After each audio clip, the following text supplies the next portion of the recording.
ನಾಳೆ ಕೋರ್ಟ್ಗೆ ಪ್ರೊಡ್ಯೂಸ್ ಮಾಡಬೇಕಾದ ಡಾಕ್ಯುಮೆಂಟ್ಸು ತಗೊಂಡೋಗಿ ರೆಡಿ ಮಾಡಿ. ಆಯ್ತು ಸರ್.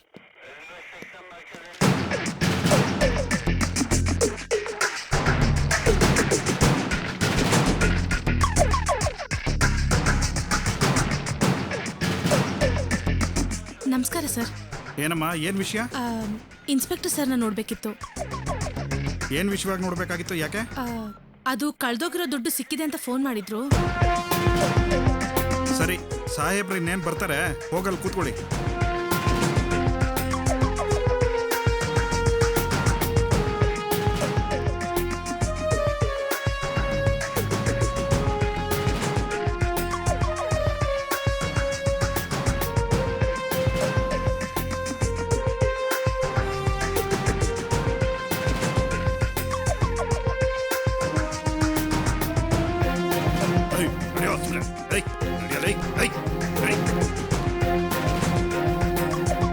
ನಮಸ್ಕಾರ. ಯಾರಮ್ಮ ನೀವು? ಸರ್, ನನ್ನ ಹೆಸರು ಚೇತನ ಅಂತ. ಆಕಾಶ್ ಅವ್ರ ಅಕ್ಕ. ಆಕಾಶ? ಯಾವ ಆಕಾಶ್? ಅದೇ ಸರ್, ಕಳೆದೋಗಿರೋ ದುಡ್ಡು ಸಿಕ್ಕಿದೆ ಅಂತ ಫೋನ್ ಮಾಡಿದ್ರಲ್ಲ ಸರ್. ಓಹೋ, ಆಗ ನಿಮ್ಮ ಹತ್ರ ಫೋನಲ್ಲಿ ಮಾತಾಡಿದ್ ನಾನೇ. ಸರಿ, ಕೂತ್ಕೊಮ್ಮ. ಪರವಾಗಿಲ್ಲ ಸರ್. ಪರವಾಗಿಲ್ಲ, ಕೂತ್ಕೊಮ್ಮ.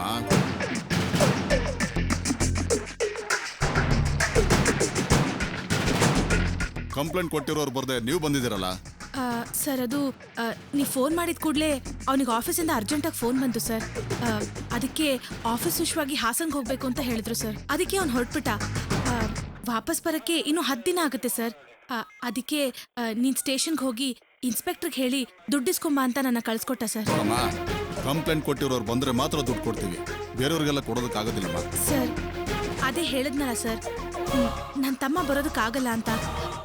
ಇಲ್ಲೋಡಿ, ನಾನೇ ಆಕಾಶಕ್ಕ ಅನ್ನೋದಕ್ಕೆ ರೇಷನ್ ಕಾರ್ಡು, ವೋಟರ್ಸ್ ID ಎಲ್ಲ ತಂದಿದ್ದೀನಿ. ಅದೆಲ್ಲ ಸರಿಯಮ್ಮ. ಆಕಾಶ್ ಬರ್ಲಿಲ್ಲ ಅಂದ್ರೂ ಪರವಾಗಿಲ್ಲ, ಅವ್ರ ವಯಸ್ಸು ಬರ್ಬೋದಾಗಿತ್ತಲ್ಲ, ನೀವು ಅವ್ರನ್ನ ಕರ್ಕೊಂಡು ಬರ್ಬೇಕಾಗಿತ್ತು ತಾನೆ? ಸರ್, ಅವನ ಹೆಂಡತಿಗೆ ತುಂಬಾ ಜ್ವರ ಸರ್. ಎದ್ದು ನಡೆಯೋದಕ್ಕೂ ಆಗ್ತಾ ಇಲ್ಲ. ಇಲ್ಲಾಂದ್ರೆ ಖಂಡಿತ ಕರ್ಕೊಂಡ್ ಬರ್ತಾ ಇದ್ದೆ ಸರ್ ನಾನು. ಈಗ ಏನೇನೋ ಕಾರಣ ಹೇಳಿದ್ರೆ ಹೇಗಮ್ಮ? ದುಡ್ಡನ್ನ ಮೂರನೇವ್ರ ಕೈ ಕೊಡೋಕ್ಕಾಗಲ್ಲಮ್ಮ. ಕಂಪ್ಲೇಂಟ್ ಕೊಟ್ಟವ್ರು ನೇರವಾಗಿ ಬಂದ್ರೆ ದುಡ್ಡು ಕೊಡೋಕ್ಕಾಗೋದು. ನಿಮ್ಮ ತಮ್ಮ ಊರಿಗೆ ಬರಲಿ, ಇಲ್ಲಾಂದ್ರೆ ನಿಮ್ಮ ತಮ್ಮನ ಹೆಂಡತಿ ಹುಷಾರಾದ್ಮೇಲೆ ಅವನ್ ಕರ್ಕೊಂಡು ಬಂದು ದುಡ್ಡು ಇಸ್ಕೊಂಡು ಹೋಗಿ. ಈಗ ನಿಮ್ಮ ಕೈಗೆ ದುಡ್ಡು ಕೊಡೋಕ್ಕಾಗೋದಿಲ್ಲ, ನೀವೇನು ಕೊಡಿ. ಸರ್, ಅದು ಕಳೆದೋಗಿದ್ದು ನಮ್ಮ ಅಪ್ಪನ ಆಪರೇಷನ್ಗೆ ಅಂತ ಎತ್ತಿಟ್ಟಿದ್ದ ದುಡ್ಡು ಸರ್. ದುಡ್ಡಿಲ್ದೆ ಆಪರೇಷನ್ ಮಾಡೋದಕ್ಕಾಗಲ್ಲ ಸರ್. ಹಾರ್ಟ್ ಪೇಷಂಟ್ ಸರ್, ಅವ್ರಿಗೆ ಬೇಗ ಆಪರೇಷನ್ ಮಾಡಿಸ್ಲೇಬೇಕು ಸರ್. ದುಡ್ಡು ಸಿಕ್ಕಿದ್ರೆ ತುಂಬಾ ಸಹಾಯ ಆಗುತ್ತೆ ಅಂತ ಓಡೋಡ್ ಬಂದೆ ಸರ್. ಅದೆಲ್ಲ ಸರಿಯಮ್ಮ, ಆದ್ರೆ ರೂಲ್ಸ್ ಪ್ರಕಾರ ನಾನ್ ನಿಮ್ ಕೈಗೆ ದುಡ್ಡು ಕೊಡಕ್ ಆಗೋದಿಲ್ಲಮ್ಮ. ಸರ್, ನೀವ್ ಮನ್ಸ್ ಮಾಡಿದ್ರೆ ಖಂಡಿತ ಆಗುತ್ತೆ ಸರ್. ನಮ್ಮ ಅಪ್ಪನ ಆಸ್ಪತ್ರೆಗೆ ಅಡ್ಮಿಟ್ ಮಾಡಿದೀವಿ ಸರ್. ಬೇಕಾದ್ರೆ ನನ್ನ ತಮ್ಮಂಗೆ ಫೋನ್ ಮಾಡಿ ಆಮೇಲೆ ನನಗೆ ದುಡ್ಡು ಕೊಡಿ ಸರ್. ಏನಮ್ಮ ನೀವು? ಏ ಕಾಶಿನಾಥ್ ಸರ್, ಆ ಕಂಪ್ಲೇಂಟ್ ಫೈಲ್ ತಗೊಂಡ್ ಬಂದ್ರೆ. ಸರಿ ಸರ್.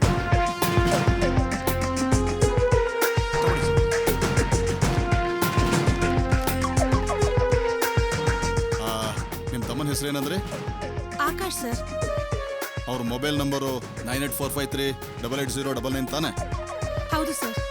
ಚೇತನ ಬೇರೆ ಪೊಲೀಸ್ ಸ್ಟೇಷನ್ ಇಂದ ಫೋನ್ ಬಂದ್ರೆ ಸರಿಯಾಗಿ ಮಾತಾಡು ಅಂತ ಹೇಳೋಗಿದ್ದಾಳೆ. ಕಾಪ್ರಿಗೆ ಅವಳು ಹೇಳ್ಕೊಟ್ಟಿದ್ದೆಲ್ಲ ಮರ್ತೋಯ್ತು. ಇಷ್ಟೊತ್ತಿಗೆ ಅವಳು ಪೊಲೀಸ್ ಸ್ಟೇಷನ್ಗೆ ಹೋಗಿರ್ಬೇಕು ಅಂತ ಕಾಣುತ್ತೆ. ಅಯ್ಯಯ್ಯೋ, ಇದು ಬೇರೆ ಬಡ್ಕೋತಾ ಇದೆ. ಹಲೋ, ನಾನು ಸ್ಟೇಷನ್ ಇಂದ ಇನ್ಸ್ಪೆಕ್ಟರ್ ಮಾತಾಡ್ತಾ ಇದ್ದೀನಿ. ಯಾರು ಆಕಾಶ ಮಾತಾಡ್ತಿರೋದು? ನಾನು ಹೌದು ಸರ್, ನಾನೇ ಆಕಾಶ್ ಮಾತಾಡ್ತಾ ಇರೋದು. ನಮಸ್ಕಾರ ಸರ್. ಹಾ, ನಮಸ್ತೆ ನಮಸ್ತೆ. ಸರ್, ನಮ್ಮ ಅಕ್ಕ ಅಲ್ಲಿಗೆ ಬಂದಿದ್ದಾಳ ಸರ್? ಹಾ, ಬಂದಿದ್ದಾರೆ. ಅದ್ರ ವಿಷಯವಾಗಿ ಸರ್, ನಾನು ಅರ್ಜೆಂಟಾಗಿ ಆಫೀಸ್ ಕೆಲ್ಸದ ಮೇಲೆ ಹಾಸನಕ್ಕೆ ಹೋಗ್ತಾ ಇದ್ದೀನಿ ಸರ್. ಅದಕ್ಕೆ ಪೊಲೀಸ್ ಸ್ಟೇಷನ್ಗೆ ಬರಕ್ಕಾಗ್ಲಿಲ್ಲ ಸರ್. ಅದಕ್ಕೆ ನಮ್ಮ ಅಕ್ಕನ ಕಳಿಸ್ಕೊಟ್ಟಿದ್ದೀನಿ ಸರ್. ಸ್ವಲ್ಪ ಅರ್ಜೆಂಟಾಗಿ ಅಮೌಂಟ್ ಬೇಕಾಗಿದೆ ಸರ್. ದಯವಿಟ್ಟು ನಮ್ಮ ಅಕ್ಕನ ಹತ್ರ ಅಮೌಂಟ್ ಕೊಟ್ಟು ಕಳಿಸಿ ಸರ್. ಇದರಲ್ಲಿ ಏನೂ ತಪ್ಪಾಗಲ್ಲ ಸರ್. ಅರ್ಜೆಂಟ್ ಇಲ್ಲದೆ ಹೋಗಿದ್ರೆ ನಾನೇ ನಿಧಾನವಾಗಿ ಬಂದು 10 ದಿನ ಆದ್ಮೇಲೆ ದುಡ್ಡು ಇಸ್ಕೊಳ್ಬೋದಾಗಿತ್ತು. ಅರ್ಜೆಂಟ್ ಇದೆ, ದಯವಿಟ್ಟು ತಪ್ಪು ತಿಳ್ಕೊಬೇಡಿ. ನಮ್ಮ ಅಕ್ಕನ ಹತ್ರ ನಂಬಿ ದುಡ್ಡು ಕೊಟ್ಟು ಕಳಿಸ್ಬೋದು ಸರ್. ಓಕೆ.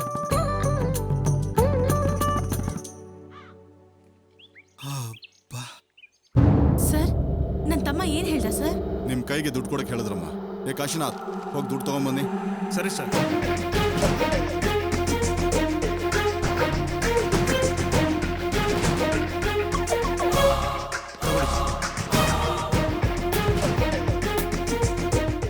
ವೆಚ್ಚದಲ್ಲಿ ಆಟೋ ಡ್ರೈವರ್ 40,000 ರೂಪಾಯಿ ಖರ್ಚು ಮಾಡ್ಕೊಂಡಿದ್ದಾನೆ. ಮಿಕ್ಕಿದ 1,60,000 ರೂಪಾಯಿ ಇದರಲ್ಲಿದೆ, ತಗೊಳ್ಳಿ. ಸರ್, ಆ 40,000 ರೂಪಾಯಿನೂ ರಿಕವರ್ ಮಾಡೋಕ್ಕಾಗಲ್ವಾ ಸರ್? ಅವನೇ ಬಾಡಿಗೆ ಆಟೋ ಓಡಿಸ್ತಾ ಇದ್ದಾನೆ, ಅವನ ಹತ್ರ ಹೇಗೆ ರಿಕವರಿ ಮಾಡೋದು? ಅವನ ಒಳಗೆ ಹಾಕಿದೀವಿ ಅಷ್ಟೇ. ದುಡ್ಡು ಸರಿಯಾಗಿದೆ ನೋಡ್ಕೊಳ್ಳಿ.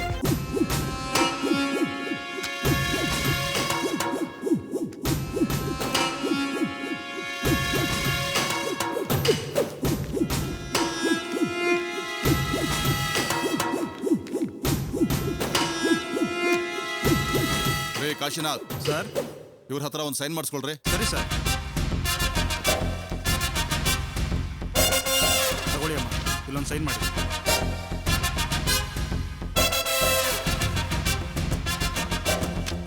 ತುಂಬಾ ಥ್ಯಾಂಕ್ಸ್ ಸರ್. ಸರಿ ಸರಿ, ಜೋಪಾನವಾಗಿ ತಗೊಂಡೋಗಿ. ನೀವು ಕಳ್ಕೊಂಡು ಮತ್ತೆ ಬಂದು ಕಂಪ್ಲೇಂಟ್ ಕೊಡ್ಬೇಡಿ. ಇಲ್ಲ ಸರ್, ಜೋಪಾನವಾಗಿ ತಗೊಂಡು ಹೋಗ್ತೀನಿ. ಬರ್ತೀನಿ ಸರ್. ಆಯ್ತು, ಹೋಗಿ ಬನ್ನಿ.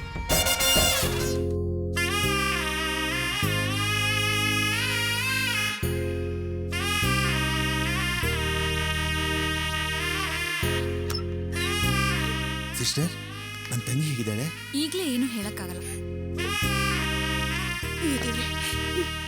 ಯಾರು ಏನು ಹೇಳ್ತಿಲ್ವಲ್ಲ.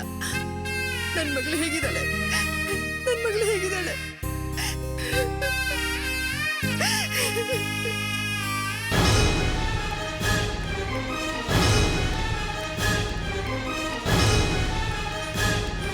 ಡಾಕ್ಟರ್, ಸ್ವಲ್ಪ ವೇಟ್ ಮಾಡಿ. ಒಳಗಡೆ ನನ್ನ ಮಗಳಿಗೆ ಏನಾಗಿದೆಯೋ ಏನೋ. ನನ್ಗೆ ಯಾಕೋ ತುಂಬಾ ಗಾಬರಿ ಆಗ್ತಾ ಇದೆ. ವಿನೋದ, ಒಳಗಡೆ ಹೋಗಿ ಅವಳು ಹೇಗಿದ್ದಾಳೆ ಅಂತ ನೋಡ್ಕೊಂಡು ಬರೋ. ಹೋಗ್ಬಾರ್ದಮ್ಮ, ಅವ್ರು ಬಿಡೋದು ಇಲ್ಲ. ಡಾಕ್ಟರ್ ಗಾಬರಿ ಒಳಗಡೆ ಹೋದ್ರು. ಅವಳಿಗೆ ಏನಾಗಿದೆಯೋ ನನಗೆ ಭಯ ಆಗ್ತಾ ಇದೆ. ಅಯ್ಯೋ ದೇವ್ರಿ, ನನ್ನ ಮಗಳನ್ನ ಕಾಪಾಡಪ್ಪ. ಅವಳಿಗೇನು ಆಗ್ಬಾರ್ದಪ್ಪ, ಅವಳಿಗೇನು ಆಗ್ಬಾರ್ದು. ಅಳ್ಬೇಡಮ್ಮ. ಹೌದತ್ತೆ, ಅಳ್ಬೇಡಿ. ಪ್ರಿಯಾಗ ಏನು ಆಗಲ್ಲ, ಧೈರ್ಯವಾಗಿರಿ. ಮಾವ, ನೀವಾದ್ರೂ ಅತ್ತೆಗೆ ಸ್ವಲ್ಪ ಧೈರ್ಯ ಹೇಳ್ಬಾರ್ದಾ? ನಾನು ಧೈರ್ಯವಾಗಿದ್ರೆ ತಾನೇ ಇವಳಿಗೆ ಧೈರ್ಯ ಹೇಳೋದಕ್ಕೆ. ಈಗ ನಾನೇ ಧೈರ್ಯ ಕಳ್ಕೊಂಡಿದ್ದೀನಿ. ಡಾಕ್ಟ್ರೆ, ನನ್ನ ಮಗಳು ಹೇಗಿದ್ದಾಳೆ? ಹೆದರ್ಬೇಕಾಗಿರೋದು ಏನೂ ಇಲ್ಲ, ಚೆನ್ನಾಗಿದ್ದಾರೆ, ಮಾತಾಡ್ತಿದ್ದಾರೆ. ಅವಳೋಗಿ ನೋಡ್ಬೋದಾ? ಧಾರಾಳವಾಗಿ ನೋಡ್ಬೋದು. ವಾರ್ಡಿಗೆ ಶಿಫ್ಟ್ ಮಾಡಕ್ ಹೇಳಿದೀನಿ. ಇನ್ 10 ನಿಮಿಷ ಆದ್ಮೇಲೆ ನೋಡ್ಬೋದು. ತುಂಬಾ ಸಂತೋಷ. ನೀವು ನನ್ನ ಪಾಲಿನ ದೇವ್ರು. ಹಾಗೇನೂ ಇಲ್ಲ, ನನ್ನ ಕರ್ತವ್ಯ ನಾನು ಮಾಡಿದ್ದೀನಿ ಅಷ್ಟೇ. ದೇವ್ರಿ, ನನ್ನ ಮಗಳನ್ನ ಕಾಪಾಡ್ಬಿಟ್ಟಲ್ಲಪ್ಪ.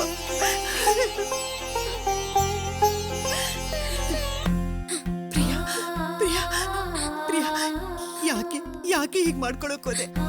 ನಿನ್ಗೇನಾದ್ರೂ ಹೆಚ್ಚು ಕಡಿಮೆ ಆಗಿದ್ರೆ ನಿಮ್ಮಮ್ಮ ಜೀವ ಸಹಿತ ಇರ್ತಿರ್ಲಿಲ್ಲ ಕಣೆ, ಜೀವ ಸಹಿತ ಇರ್ತಿರ್ಲಿಲ್ಲ. ನನಗ್ ಮದ್ವೆ ಬೇಡ ಅಂತ ಹೇಳ್ದೆ. ನೀನ್ ಮಾತು ಕೇಳ್ದೆ ಸತ್ತೋಗ್ತೀನಿ ಅಂತ ಹೆದರ್ಸ್ದೆ. ನನಗೋಸ್ಕರ ನೀನ್ ಸಾಯೋದಕ್ಕಿಂತ ನಾನ್ ಸಾಯೋದೇ ಮೇಲು ಅಂತ ಇಂಥ ನಿರ್ಧಾರ ತಗೊಂಡೆ.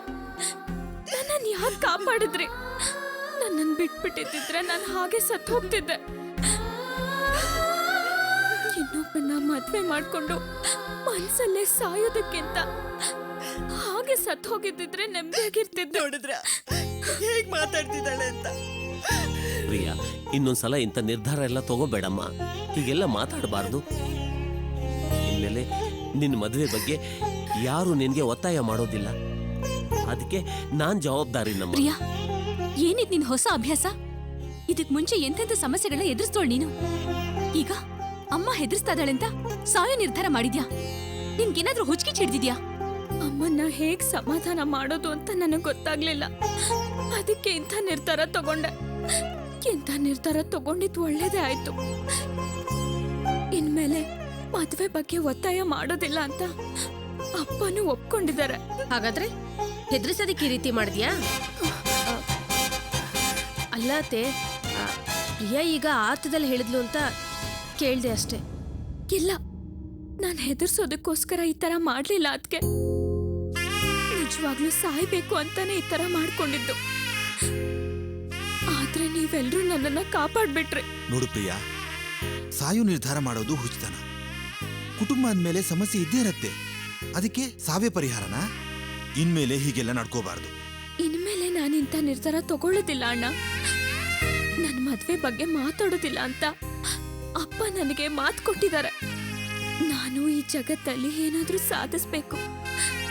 ಎಲ್ರಂತೆ ನಾನು ಬದುಕ್ಬೇಕು ಅನ್ನೋ ಗುರಿ ನನ್ನ ಮನ್ಸಲ್ಲಿದೆ. ಮನಸ್ಸಲ್ಲಂತ ಗುರಿ ಇಟ್ಕೊಂಡಿರೋಳು ಇಂಥ ಹುಚ್ಚು ನಿರ್ಧಾರ ಯಾಕೆ ತಗೊಂಡೆ? ನನ್ನನ್ನ ಕ್ಷಮಿಸ್ಬಿಡಿ ಬಾವ. ನಾನಿಂಥ ನಿರ್ಧಾರ ತಗೊಂಡಿದ್ದು ಯಾರಿಗೂ ಇಷ್ಟ ಆಗ್ಲಿಲ್ಲ ಅಂತ ನನಗೆ ಚೆನ್ನಾಗಿ ಗೊತ್ತು. ಯಾರಿದನ್ನ ಒಪ್ಕೋತಾರೆ ಹೇಳಿ? ಆದ್ರೆ ನನಗೆ ಬೇರೆ ದಾರಿ ಗೊತ್ತಾಗ್ದೆ ಇಂಥ ನಿರ್ಧಾರ ತಗೊಂಡೆ. ಇನ್ಮೇಲೆ ಯಾವ ಕಾರಣಕ್ಕೂ ಯಾವ ಸಂದರ್ಭದಲ್ಲೂ ಇಂಥ ತಪ್ಪು ನಿರ್ಧಾರ ತಗೊಳ್ಳೋದಿಲ್ಲ ಭಾವ.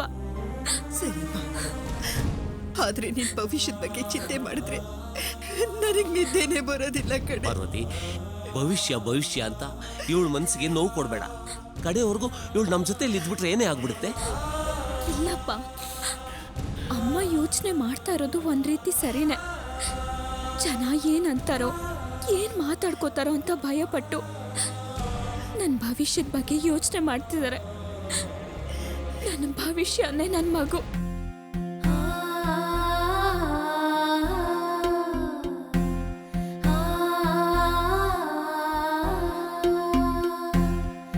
ಏನ್ ಪ್ರಿಯಾ ಮಾತಾಡ್ತಿದ್ಯಾ ನೀನು?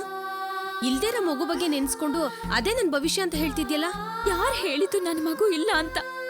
ನಾನು ಅವತ್ತೇ ಹೇಳಿದ್ನಲ್ಲ, ನನ್ನ ಮಗು ಜೀವಂತವಾಗಿ ಬದುಕಿದೆ ಅಂತ. ನನ್ನ ಮಗು ಖಂಡಿತವಾಗಿ ನನ್ನ ಹತ್ರ ಬಂದು ಸೇರುತ್ತೆ.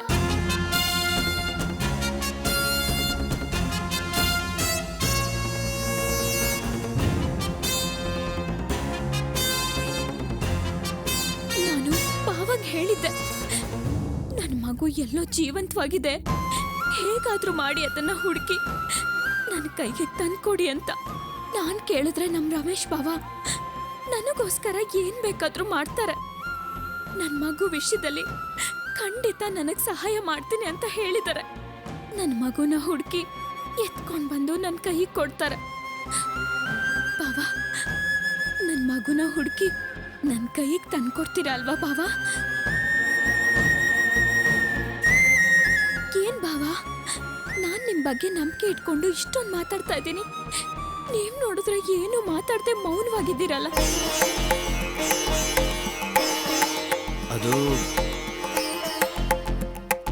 ಅದು ಪ್ರಿಯಾ, ನೀನ್ ಹೀಗೆ ದಿಢೀರಂತ ಮಗುನ ಹುಡ್ಕೊಡಿ ಅಂದ್ರೆ ಅವ್ರೇನ್ ಮಾಡ್ತಾರೆ? ನೀನು ಆತಂಕದಿಂದ ಹೇಳಿದ್ಯಾ, ಅವರು ಕೂಡ ನಿನ್ಗೆ ಸಮಾಧಾನಕ್ಕೆ ಏನೋ ಹೇಳಿರ್ತಾರೆ. ಅದಕ್ಕೋಸ್ಕರ ನೀನ್ ಈ ರೀತಿ ಒತ್ತಾಯ ಮಾಡಿದ್ರೆ ಏನಮ್ಮ ಅರ್ಥ? ನೋಡು ಪ್ರಿಯಾ, ಹೀಗೆಲ್ಲ ಹೇಳ್ಬಾರ್ದು. ಮಗು ಬಗ್ಗೆ ವಿಚಾರಿಸೋಣ. ಪ್ರಿಯಾ, ಮನ್ಸಿನಲ್ಲಿ ಗೊಂದಲ ಮಾಡ್ಕೋಬೇಡ ಕಡೆ. ಸಮಾಧಾನ ಮಾಡ್ಕೊಮ್ಮ, ಸಮಾಧಾನ ಮಾಡ್ಕೊ. ಪೇಷಂಟ್ಗೆ ಡಿಸ್ಟರ್ಬ್ ಮಾಡಬೇಡಿ, ಎಲ್ಲ ಹೊರಗಡೆ ಹೋಗಿ. ಸರಿಮ್ಮ, ನಾವು ಹೊರಗಡೆ ಇರ್ತೀವಿ.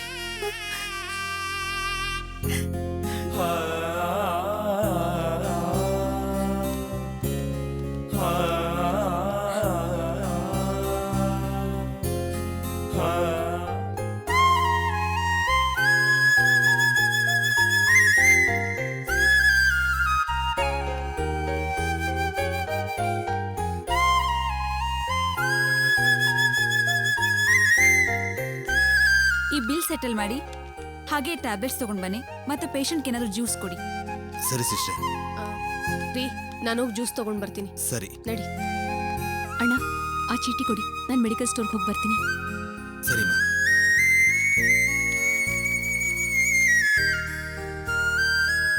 ಅಪ್ಪ, ನಾನು ಆಸ್ಪತ್ರೆ ಬಿಲ್ ಕಟ್ ಬರ್ತೀನಪ್ಪ. ಸರಿಯಪ್ಪ.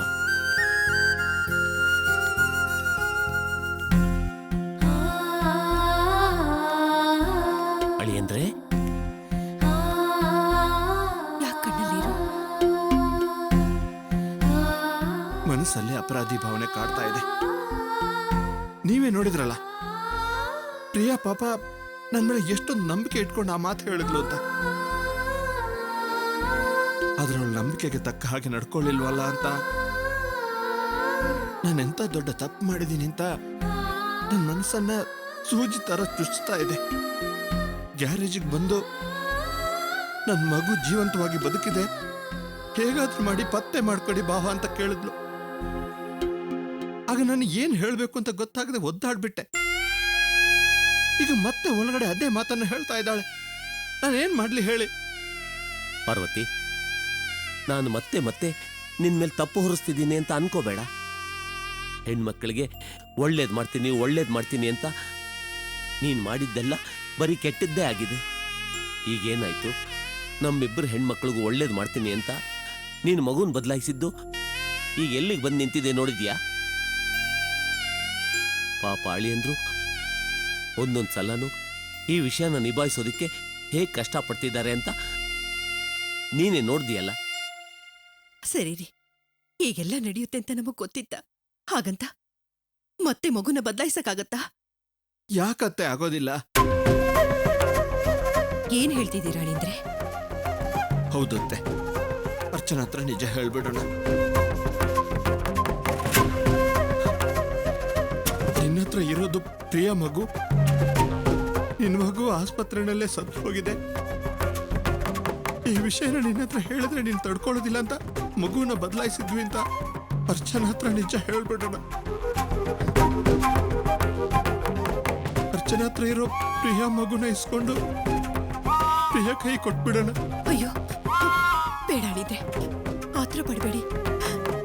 ಆ ಮಗು ಮೇಲೆ ಅರ್ಚನಾ ಪ್ರಾಣನೇ ಇಟ್ಕೊಂಡಿದ್ದಾಳೆ. ಸ್ವಲ್ಪ ದಿನ ಪ್ರಿಯಾ ಮಗುನ ಪ್ರೀತಿಯಿಂದ ನೋಡ್ಕೊಂಡಿದ್ದಕ್ಕೆ ಅರ್ಚನಾ ಅದನ್ನ ಸಹಿಸ್ಕೊಳ್ಳಿಲ್ಲ. ಅಳಿಂದ್ರೆ, ಪ್ರಿಯಾ ಹತ್ರ ಜ್ಯೋತಿಷಿ ನಿನ್ ಮಗು ಬದುಕಿದೆ ಅಂತ ಹೇಳಿದ್ದಕ್ಕೆ ನಿಮ್ ಮನೆಗೆ ಬಂದು ಮಗುನೆತ್ಕೊಂಡು ಮುದ್ದಾಡ್ಬಿಟ್ಲು. ಆಗ ಅರ್ಚನಾ ಎಷ್ಟು ಸಂಕಟ ಪಟ್ಲು ಅಂತ ನನಗ್ ಗೊತ್ತು. ಪ್ರಿಯನ ಮತ್ತೆ ನಮ್ಮನೆ ಕರ್ಕೊಂಡ್ ಬರ್ಬೇಡ ಅಂತ ನನ್ ಮುಖದ ಮೇಲೆ ಹೊಡೆದಾಗ ಹೇಳ್ಬಿಟ್ಲು.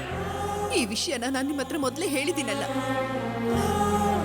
ಹೀಗಿರ್ಬೇಕಾದ್ರೆ ನಾವು ಅರ್ಚನಾ ಹತ್ರ ಇದು ನಿನ್ ಮಗು ಅಲ್ಲ ಪ್ರಿಯಾ ಮಗು ಅಂತ ಹೇಳಿದ್ರೆ ಅದು ನೋಡಿ ಸಹಿಸ್ಕೊಂತಾಳ ಅಳಿಂದ್ರೆ? ಆ ಜ್ಯೋತಿಷಿ ಪ್ರಿಯಾ ಹತ್ರ ನಿನ್ ಮಗು ಬದುಕಿದೆ ಅಂತ ಹೇಳಿದ್ನೆ ಅವಳಿನ್ನು ಮನ್ಸಿನಲ್ಲೇ ಇಟ್ಕೊಂಡಿದ್ದಾಳೆ. ಈಗ ನಾವು ಪ್ರಿಯಾ ಹತ್ರ ಹೋಗಿ ಅರ್ಚನಾ ಹತ್ರ ಇರೋದು ನಿನ್ ಮಗು ಅಂತ ಹೇಳಿದ್ರೆ ಅವಳು ತಾನೇ ಅದನ್ನ ಸಹಿಸ್ಕೊಳ್ತಾಳ? ಈಗ ಬಂದಿರೋ ಸಮಸ್ಯೆನ ಸರಿಪಡಿಸ್ಕೊಳ್ದೆ ಹೊಸದಾಗಿ ಸಮಸ್ಯೆಗಳನ್ನ ಸೃಷ್ಟಿ ಮಾಡೋದು ಬೇಡ.